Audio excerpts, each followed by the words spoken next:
Salam sejahtera, Bapak Ibu Saudara yang dikasihi Tuhan. Salam jumpa kembali dalam program Mana Getem Klasis Makassar. Seperti biasanya mengawali aktivitas hari ini, kita awali dengan renungan dan doa, kesaksian firman Tuhan. Untuk membaca merenungkan firman-Nya, kita mohon tuntunan Roh Kudus dalam doa. Kita berdoa. Allah Bapa Sorgawi, Bapa yang penuh kasih di dalam Yesus Kristus, kami bersyukur hari ini, hari baru karunia-Mu. Kami sungguh merasakan bagaimana Tuhan menyertai perjalanan hidup kami sehari demi sehari. Hari ini mengawali perjuangan dan perjalanan hidup kami masing-masing. Kami rindu mendengar dan disapa oleh kebenaran firman-Mu. Kiranya dengan kuasa dan tuntunan Roh Kudus-Mu, firman-Mu, yang hendak kami dengar, renungkan, refleksikan hari ini, menjadi kekuatan dan semangat baru menjalani aktivitas hidup hari ini dan bahkan untuk kehidupan iman sehari-hari. Kami memohon meminta demi nama Tuhan Yesus. Amin. Bapak Saudara, nas firman Tuhan yang menjadi renungan kita hari ini, 1 Raja-Raja pasal 2, ayat yang ketiga dan ayat yang keempat. 1 Raja-Raja pasal 2 ayat 3 dan 4, nas firman Tuhan berkata, "Lakukanlah kewajibanmu dengan setia terhadap Tuhan Allahmu, dengan hidup menurut jalan yang ditunjukkannya, dan dengan tetap mengikuti segala ketetapan, perintah, peraturan dan ketentuannya, seperti yang tertulis dalam hukum Musa, supaya engkau beruntung dalam segala yang kau lakukan dan dalam segala yang kau tuju, dan supaya Tuhan menepati janji yang diucapkannya tentang aku, yakni jika anak-anakmu laki-laki tetap hidup di hadapanku dengan setia, dengan segenap hati dan dengan segenap jiwa, maka keturunanmu tak akan terputus dari tahta kerajaan Israel." Saudara, nas firman Tuhan hari ini kita akan renungkan bersama dalam sorotan utama kunci kebahagiaan sejati hari ini dan di masa yang depan. Bahwa pada umumnya orang tua mendambakan anak-anaknya hidup berhasil, sukses baik hari ini dan lebih lagi di masa yang akan datang. Sebab itu dalam masyarakat modern bermunculan berbagai program asuransi yang menawarkan berbagai fasilitas, khususnya dalam hal tabungan untuk masa depan, baik untuk masa tua maupun masa depan anak-anak. Artinya bahwa orang tua terus berupaya untuk meninggalkan yang terbaik, mempersiapkan yang terbaik untuk kehidupan masa depan anak-anaknya. Misalnya dengan membeli sebuah program asuransi yang dapat memberikan bekal untuk anak-anak mereka sukses di masa yang akan datang. Saudara, pada prinsipnya tindakan ini, kebijakan ini toh tidak salah. Bahkan boleh kata tindakan yang bijak, antisipasi untuk masa depan. Tetapi yang menjadi masalah ialah ketika kita dengan adanya asuransi masa depan itu, kita mulai meragukan pemeliharaan Allah atas hidup masa depan anak-anak kita. Atau dengan kata lain bahwa kita lebih mengandalkan polis asuransi masa depan ketimbang mengandalkan otoritas, tuntunan dan penyertaan Tuhan dalam perjalanan hidup anak-anak kita di tengah dunia ini. Artinya bahwa kita mulai meragukan Tuhan, mengutamakan dan mengandalkan bekal uang, materi, kedudukan bagi anak-anak kita. Juga secara tidak langsung dan perlahan tapi pasti, ketika kita lebih mengutamakan jaminan masa depan anak-anak hanya dalam hal materi, kekuasaan, kedudukan, maka berarti kita sudah menempatkan anak-anak kita pada jalur yang licin untuk mengarah pada jurang kehancuran. Mengapa? Karena bekal uang, kekayaan, materi, kedudukan saja tidak cukup. Masa depan kita maupun anak-anak kita memerlukan sesuatu yang jauh lebih dari sekedar harta dan kekayaan, kedudukan. Dan inilah yang menjadi kunci untuk memperoleh keberhasilan di masa depan bagi kehidupan anak-anak kita. Nas firman Tuhan hari ini, Raja Daud sebagai orang tua tentu sudah memikirkan matang-matang apa yang pas dan tepat untuk bekal hidup anak-anaknya. Tentu dalam kisah ini Raja Daud memiliki begitu banyak kekayaan, kemasyhuran, kedudukan, kehormatan. Tetapi ternyata bahwa Daud tidak merasa cukup dan tidak pernah mengandalkan apa yang dimilikinya dan diwariskannya kepada anak-anaknya untuk hidup masa depannya, termasuk dalam memerankan fungsi sebagai seorang pemimpin. Tentu saja Daud meninggalkan, mewariskan begitu banyak harta bagi Salomo secara khusus dalam perikop ini. Namun ternyata Daud tidak menginginkan bahwa masa depan anaknya khususnya dalam hal kedudukannya disandarkan hanya pada warisan harta kedudukannya itu. Ada yang jauh lebih penting. Karena itu dalam nas ini Daud menasehati secara khusus kepada Salomo anaknya yang akan menggantikan sebagai raja. Inilah warisan yang terutama. Apa itu? Daud menganggap bahwa nasihatnya tentang firman Tuhan jauh lebih berharga dan bermakna bagi Salomo ketimbang hanya soal harta, kekayaan, dan materi, kedudukan. Oleh karena itu, masa depan Salomo sebagai pewaris dan bahkan yang akan melanjutkan pemimpinan ayahnya ternyata ditentukan dengan 3 hal prinsip.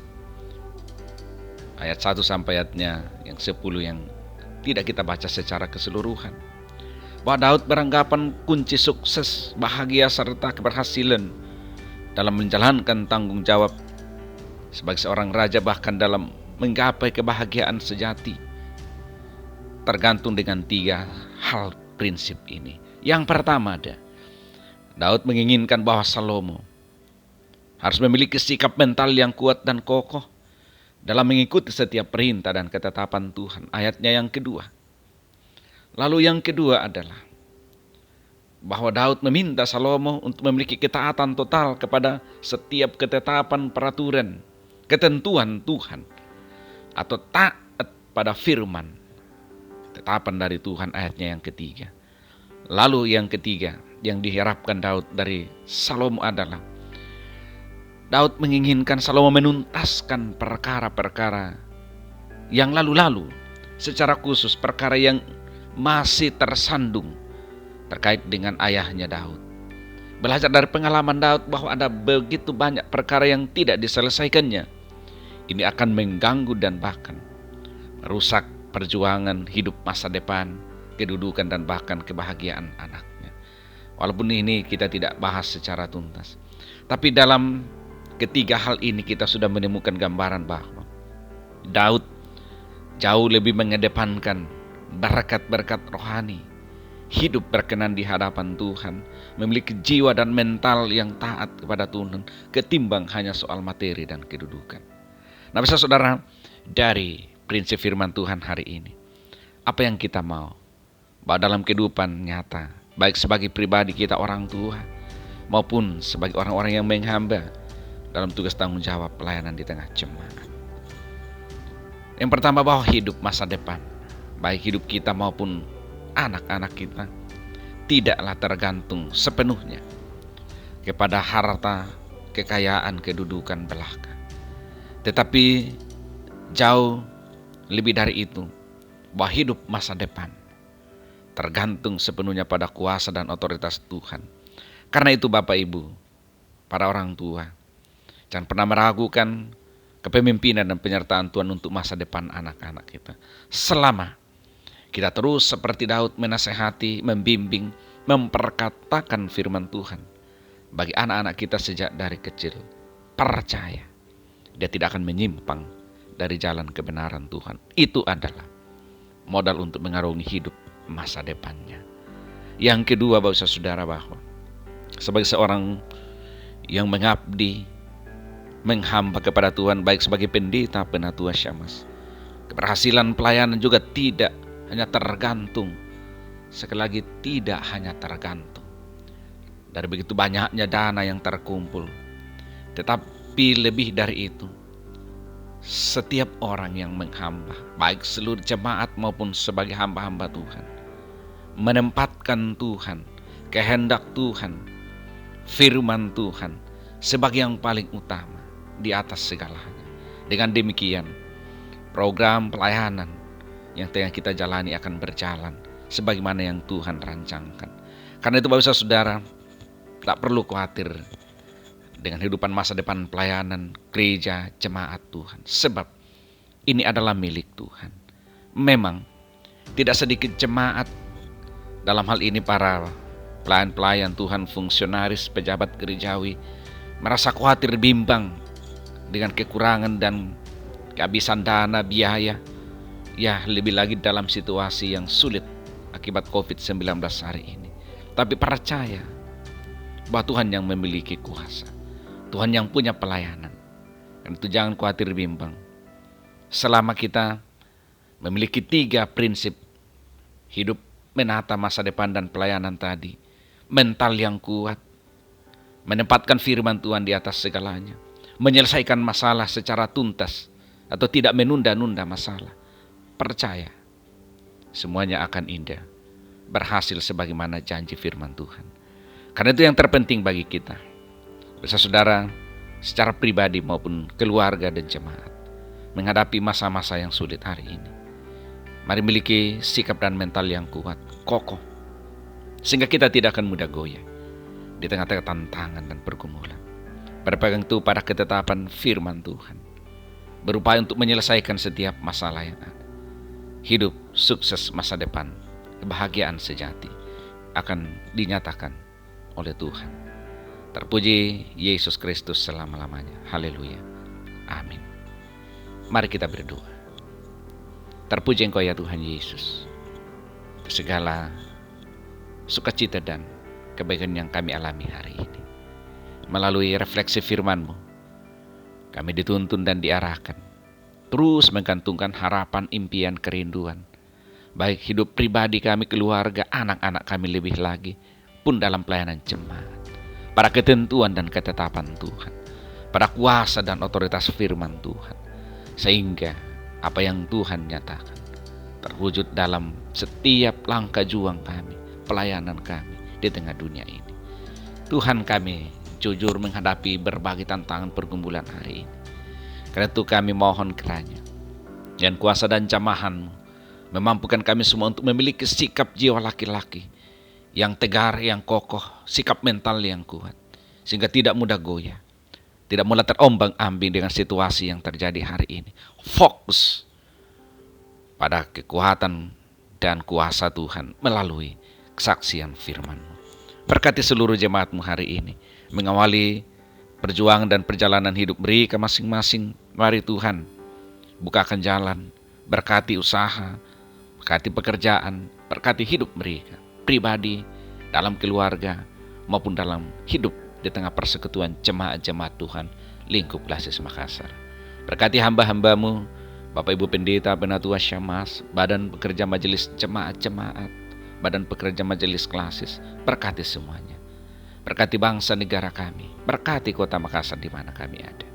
Berkati tim multimedia Klasis Makassar, terus menyajikan yang terbaik untuk menyapa dan menguatkan, menopang jemaat-jemaat di tengah-tengah hidupnya sehari melalui pelayanan program Mana GTM Klasis Makassar. Terpuji Tuhan selama-lamanya. Kami berdoa demi nama Tuhan Yesus. Amin.